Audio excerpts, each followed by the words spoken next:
Hello बच्चों, let's see the question. The question is which of the following statements, इनमें से कौन सा statement about methanogens is not correct.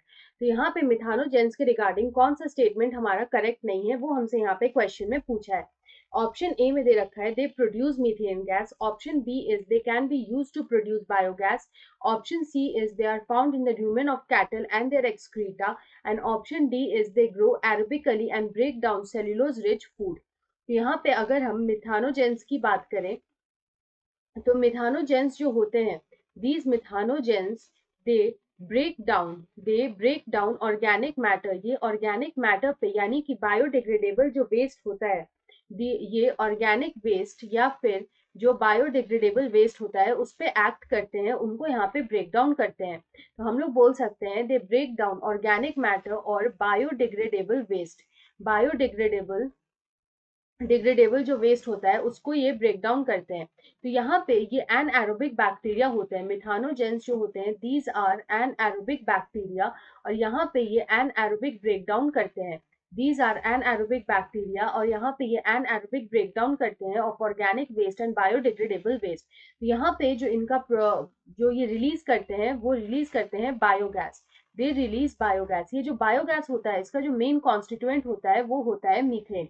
Methane यहाँ पे 60 to 80% जो होता है वो होता है फॉर्म करता है बायोगैस को। मीथेन जो है ये एक तरह का इन्फ्लामेबल गैस है, it is an inflammable gas. उसके अलावा अगर हम अदर गैसेस की बात करें जो कॉन्स्टिट्यूट करता है बायोगैस, तो वो होता है CO2 यानी carbon dioxide, hydrogen sulphide etcetera. यहाँ पे और कुछ ट्रेस अमाउंट्स में जो होते हैं गैसेस प्रेजेंट होते हैं। तो मिथानोजेंस हमें कहाँ मिलता है? मिथानोजेंस हमें र्यूमेन ऑफ कैटल या फिर उसके एक्सक्रीटा में मिलता है। तो यहाँ पे र्यूमेन ऑफ कैटल में क्या करता है कि जो कैटल फूड खाता है उसको ये ब्रेक डाउन करता है। र्यूमेन ऑफ कैटल में मिलता है it break down food which is eaten by the cattle. तो यहाँ पे अगर हम इस क्वेश्चन का करेक्ट आंसर देखें तो हम लोग यहाँ पे देख सकते हैं कि ऑप्शन ए में लिखा है they produce methane gas which is correct.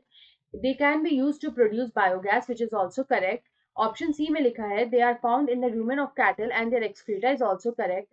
They grow aerobically and break down cellulose rich food. ये cellulose rich food को जो है वो break down तो करते हैं लेकिन ये aerobically grow नहीं करते हैं, ये यहाँ पे anaerobically grow करते हैं क्योंकि ये anaerobic बैक्टीरिया होते हैं। तो हमारा ये जो डी स्टेटमेंट है ये हमारा यहाँ पे गलत हो जाएगा। हमसे यही पूछा था कि कौन सा स्टेटमेंट यहाँ पे नॉट करेक्ट है यानी कि इनकरेक्ट है। तो यहाँ पे हमारा option D is the right answer. I hope you understand this question well. Best of luck.